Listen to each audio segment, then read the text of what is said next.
And here we are outside looking at the external part of the remediation unit. Each unit has to have an on-off switch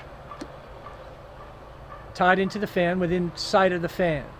That's so if you come out to change the fan, it's easier to do it, but you also don't get shocked.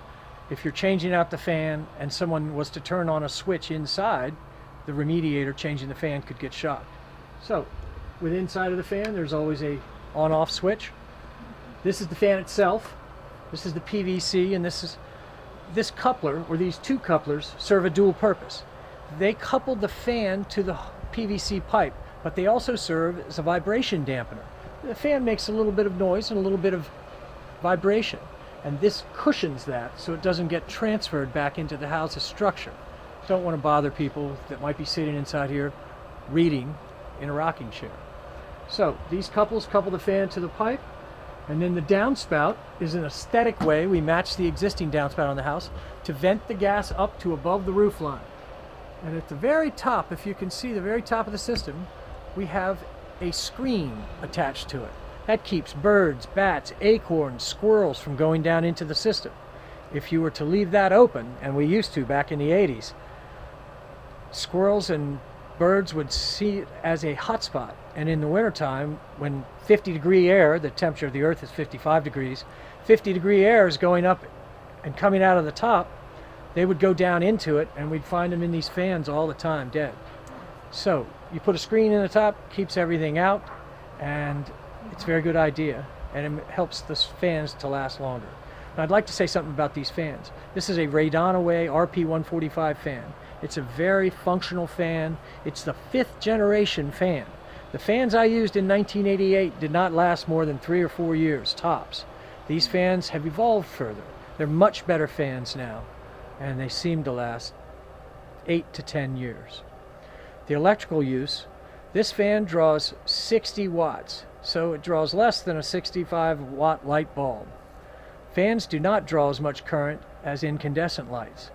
So a friend of mine is an electrical engineer, and he said that these fans, though they do operate 24/7, 365 days a year, they still only draw about $40 to $50 a year in electrical current.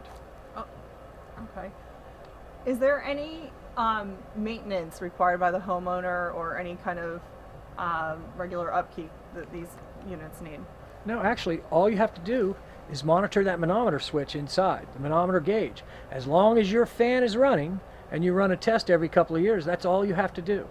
If the fan ever stops and those gauge levels are even, that's when you have a problem.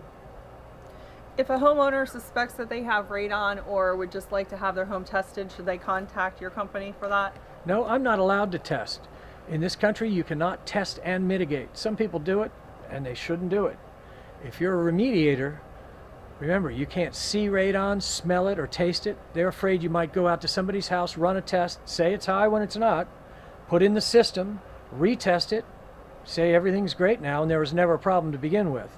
You cannot test and remediate the same house. That's a strict rule. That makes sense. And I've never run a test. Now, I have occasionally given someone a test kit afterwards, but it's unopened. I'm completely out of the chain of custody. I give them the test kit, they run it, they mail it to the lab sends them the results, and therefore I'm out of the chain of custody. Okay, so if someone wanted to test for radon, they would contact a radon testing or a home inspector for that, and then your company if there was an issue. That's correct. Okay. If it's above 4.0 picocuries per liter, that's called the necessary action limit. It's the limit at which you take action in this country. Now they're saying that you should consider remediation between 2 and 4 picocuries per liter, but I'm not certain if that's accurate. I don't dispute what the EPA says, but the last health risk charts I saw said that at 4 picocuries per liter, 70 years exposure, 18 hours a day in the basement, 2 out of 1,000 people may get lung cancer. Well, nobody spends that much time in their basement anyway that I know. So, test it. If it's above 4, consider remediation.